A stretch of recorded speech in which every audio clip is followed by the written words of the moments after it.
Los condes de Egmont y de Horn, que con cándida lealtad habían permanecido en sus territorios, fueron apresados y se comenzó juicio contra ellos. Puesto que Orange no estaba a su alcance, Alba se contentó con apresar a su hijo mayor, de 15 años, que fue llevado a España. Guillermo de Orange reunió todos sus recursos económicos y con un ejército mayormente alemán invadió el país. Pero tanto esta tentativa como otra semejante poco después resultaron fallidas, pues Alba lo derrotó y en represalia hizo ejecutar a Egmont y a Horn. Todo parecía perdido cuando las cosas comenzaron a cambiar. Orange le había dado patentes de corso a unos pocos navíos que se proponían resistir desde el mar. Estos mendigos del mar, que al principio eran poco menos que piratas, se fueron organizando paulatinamente y las fuerzas navales de Felipe II no bastaban para contenerlos. Durante algún tiempo, hasta que la presión española la obligó a cambiar de política, Isabel de Inglaterra les prestó asilo y les permitió vender sus presas en puertos ingleses. Cuando esa política cambió, los mendigos del mar eran ya demasiado poderosos para ser fácilmente eliminados. Poco después, mediante un golpe de mano, se apoderaron de la ciudad de Bril y a partir de entonces sus éxitos fueron notables. Varias ciudades se declaraban partidarias de Guillermo de Orange, quien volvió a invadir el país contando con ayuda francesa. Pero cuando se acercaba a Bruselas, supo de la matanza de San Bartolomé, cruento acontecimiento de que trataremos próximamente, y que marcó el fin de toda posibilidad de entendimiento entre los protestantes y la corona francesa. Falto de fondos y de todo apoyo militar, Guillermo se vio obligado a despedir sus soldados, muchos de los cuales eran mercenarios. La venganza de Alba fue terrible. Sus ejércitos tomaron ciudad tras ciudad y en todas ellas violaron los términos de la rendición. Los prisioneros fueron muertos contra todo derecho de ley y sin juicio alguno, y varias ciudades fueron incendiadas. En algunos casos, no solo los combatientes, sino también las mujeres, los niños y los ancianos hallaron la muerte. Solamente en el mar les quedaban esperanzas a los rebeldes. Los mendigos continuaban derrotando repetidamente a los españoles y hasta hicieron prisionero a su almirante.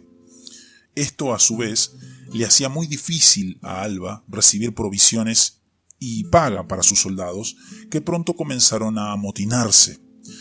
Fue entonces cuando Alba, cansado de su larga lucha y quizás amargado porque España no parecía prestarle todo el apoyo necesario, pidió que se nombrara a otro en su lugar.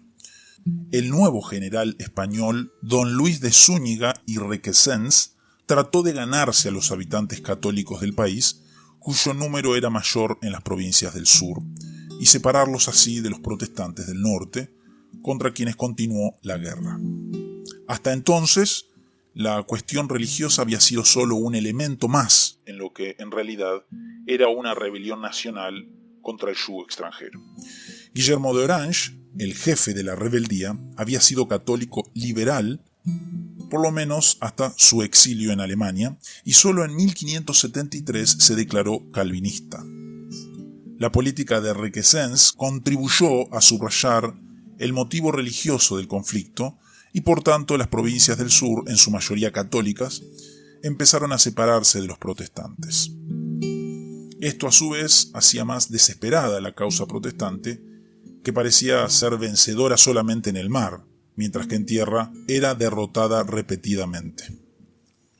La crisis vino por fin en el sitio de Leiden, importante ciudad comercial que se había declarado protestante y que estaba ahora sitiada por las tropas españolas. Un ejército enviado por Guillermo de Orange para romper el cerco fue vencido por los españoles y en la batalla murieron 2 hermanos de Guillermo. Todo estaba perdido cuando este jefe, a quien sus enemigos llamaban el taciturno, por lo que era en realidad su ecuanimidad, sugirió que se abrieran los famosos diques holandeses y que se anegara la llanura que rodeaba a Leiden. Esto significaba la destrucción de largos años de paciente labor, pero los ciudadanos concordaron.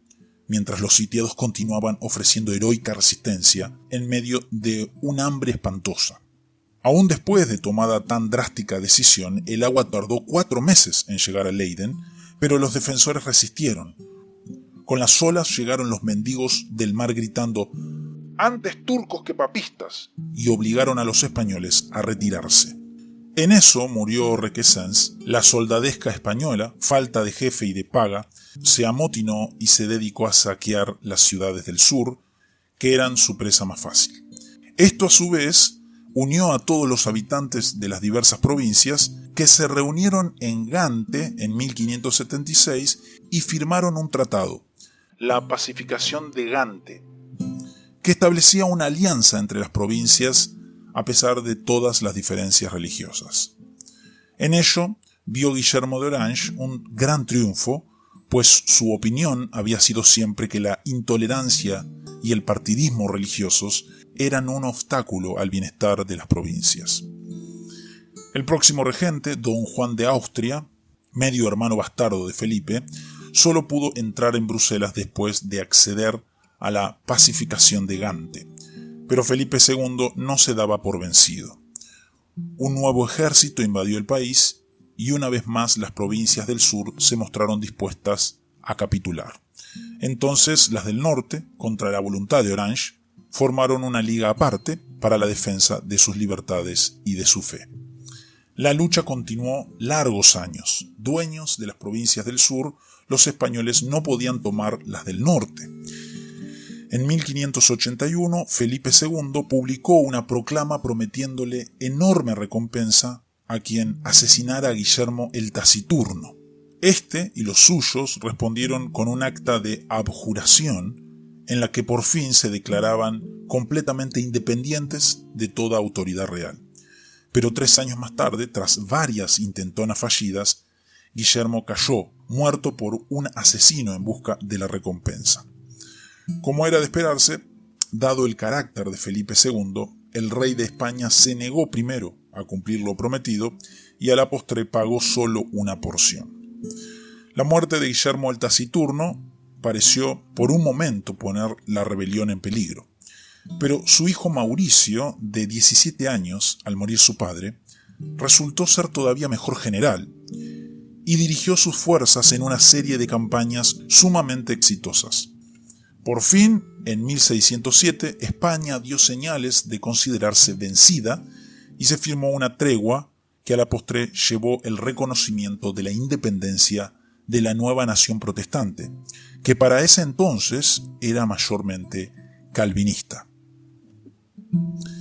Y así llegamos al final de este recorrido por la Reforma en los Países Bajos. Un capítulo donde la fe, la resistencia y el anhelo de libertad se entrelazaron para cambiar la historia. Si te gustó este video, no olvides darle tu like, suscribirte y compartirlo con quienes disfrutan de estos temas. Gracias por acompañarme hasta aquí. Nos vemos en el próximo video. Hasta pronto.